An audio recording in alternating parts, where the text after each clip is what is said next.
Wewe piga kelele. Malakota kashangaa timu ikapiga kelele hivi imefika nusu finali. Utawaambia nini? Au utamjibu nini kocha? Ndio yale. Ahadi imefungwa na Simba hapa Benjamin Mkapa. Simba inaongoza kundi wahuni kabisa. Wakasema Ahadi ni unga mwana. Mbona imekuwa bingwa? Hivi unga mwana kwenda chukua ubingwa? Haiwezekani. Ndio maana naambia kuna muda mchakachua akili zenu.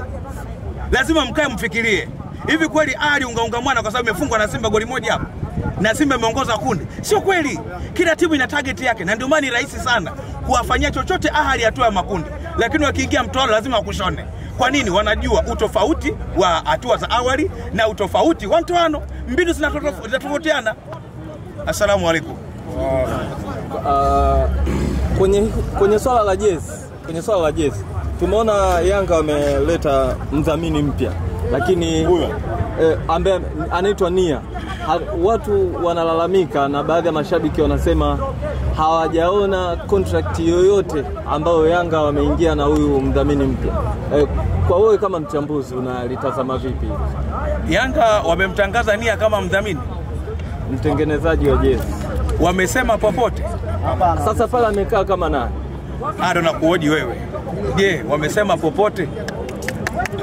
Hawajasema, ila tunataka tujue pale. Na kuuliza swali lingine.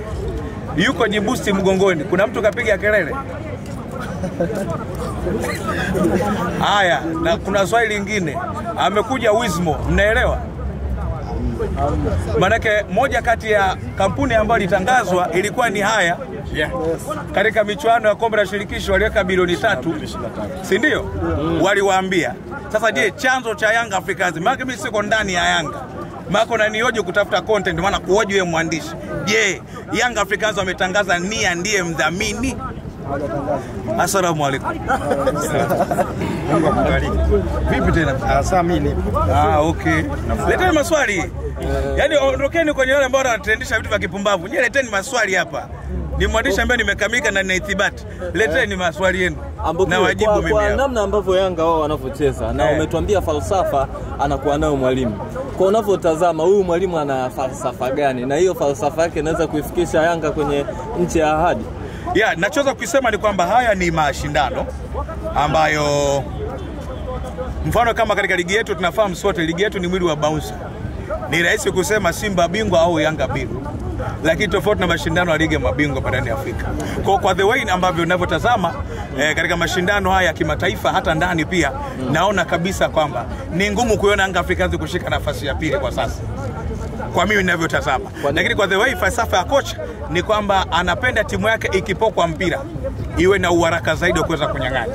Lakini pia anataka timu yake isishambulie kama feni la mapokezi la Pangaboi, kwa maana kwamba yani iwe na shambulia staili moja, atumie mawinga peke yake. Na ndio maana Yanga Africans unaiona chini ya kocha Romain Folz inashambulia katika maeneo yote au katika mitindo ya aina yote. Mpaka dakika hii Yanga imepiga mipira ya cross na imeweza kutumia. Ukitazama katika mechi ya Pamba Africans, ndio unakuja kuona kwamba Yanga Africans wamepata goli la set play katika mipira ya cross. Ni moja kati ya maeneo ambayo hata katika kipindi cha nyuma ilikuwa ni kazi kuiona.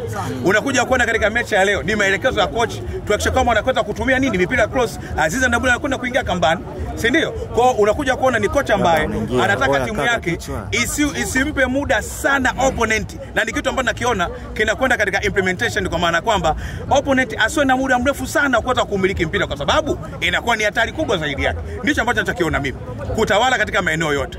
Okay, sawa. Tukitazame kiwango cha Andabwile, ni mechi ya pili sasa hizi. Ana score, lakini na kwenye eneo la kiungo analitawala tofauti na watu walivyomdhania mwanzo. Wakati huo tukijua Yanga alisajili mtu kama Balakonte ambaye usajili wake ulizungumziwa sana. Unafikiri mpaka sasa tulipofika Balakonte amefail na Andabwile amefaulu? Siwezi kusema Balakonte amefeli kwa sababu msimu haujaisha. Ndio kwanza mechi ya kwanza ya ligi kuu, lakini pia na mechi ya kwanza katika ligi ya mabingwa. Utakuwa ni uhuni uliopitiliza na ujinga kabisa kusema Balakonte kafeli. Hao ni maneno ya vijiweni. Lakini ninachokiona ni kwamba ni adaptation ambayo kutoka ligi moja kuja ligi nyingine. Hana changamoto ya kuchukua pasi na kuachia pasi. Huo ndio uhalisia. Kwa hiyo kwa Aziza Ndambwile, cha kwanza ambacho nachoweza kukisema ni kwamba ni kocha mpya. Kama kocha mpya anakuja, kila mchezaji anapenda kuthibitisha alichokuwa nacho. Azize Ndambwile ndani ya Young Africans ameachwa kwa mtego, athibitishe alichokuwa nacho. Kumbuka ni moja kati ya wachezaji ambao Young Africans wakataka kuwapa ama kuwapiga sime la Kimasai vizuri kabisa, lakini wakasema baki kwanza. Hiki ambacho anachokifanya ni kutokana na maelekezo ya kocha, lakini haimaanishi kwamba Azize Ndambwile ndio top kupitiliza kivile, bado ni mapema. Lakini kwa hiki ambacho anachokifanya anathibitisha mpaka hivi sasa katika timu zote za ndani, si ndio? Katika timu zote za ndani kuna kitu ambacho anachokifanya kama kiungo katika michuano ya kimataifa. Ndio kweli, ndio kiungo ambaye ana goli 2. Au kuna kiungo mwingine ambaye ana goli 2 ya mabingwa barani Afrika? Hakuna. Maana yake nini? Azize Ndambwile 5 tena. Moja kati ya viungo bora. Yes. Hapo kwa tumemsikia pia jana Sabara ya Young Africans alishabani kama akisema kwamba mfumo umetiki, lakini bado mashabiki hawaridhishwi na kile ambacho kimetokea. Ni mfumo gani ambao unazungumzia yeye? Sasa nadhani ni swali la Alikamu, anapaswa kulijibu Alikamu. Wewe umeuona mfumo umetiki? Sasa mimi sikulisema hilo swali. Ndio nakwambia sasa umeuona pale mfumo. Sasa mfumo Alikamu kamesha mfumo gani? Aliyesema ndio pamoja, sio swali langu. Tuzungumzie game ya kesho ambayo mtani wa Yanga anaenda kucheza, yani Simba Sports Club. Ikiwa moja ya silaha yake muhimu ni mashabiki. Anaenda kucheza huo mchezo bila mashabiki, na tuliotazama mchezo wa kwanza ulikuwa ni mchezo mgumu. Kwa upande wako unaotazama unaenda kuwa mchezo aina gani? Kwa namna ambavyo ninavyotazama mimi naona kabisa kwamba ni mechi ambayo kwa Simba Sports Club ina possibility kubwa ya kuweza kupata matokeo chanya, na hii ni kutokana na namna ambavyo ubora wa kikosi chao, namna ambavyo walichokuwa nacho, lakini pia ukomavu katika mashindano haya ya kimataifa. Kumbuka kucheza bila washabiki sio sababu ya timu kutopata matokeo chanya. Kwa naamini mpango kazi wa kocha Hemed Suleiman Morocco na kikosi chake na uzoefu wa wachezaji wa Simba katika mashindano haya, Gaborone United kwa mimi namna ambavyo ninavyotazama kiuhalisia, kuifunga Simba Benjamin Mkapa itakuwa ni story kubwa sana. Licha kuwa naamini kabisa kwamba ni mechi ambayo kwa Simba, kwa sababu ishatanguliza mguu mmoja mbele, ni mechi ambayo naona kabisa Simba ina possibility kubwa ya kuweza kushinda. Lakini ni kwamba kuna kila sababu ya angalizo, kwa maana kwamba katika kuweza kutofanya makosa sana katika upande mzima kikosi cha Simba Sports Club.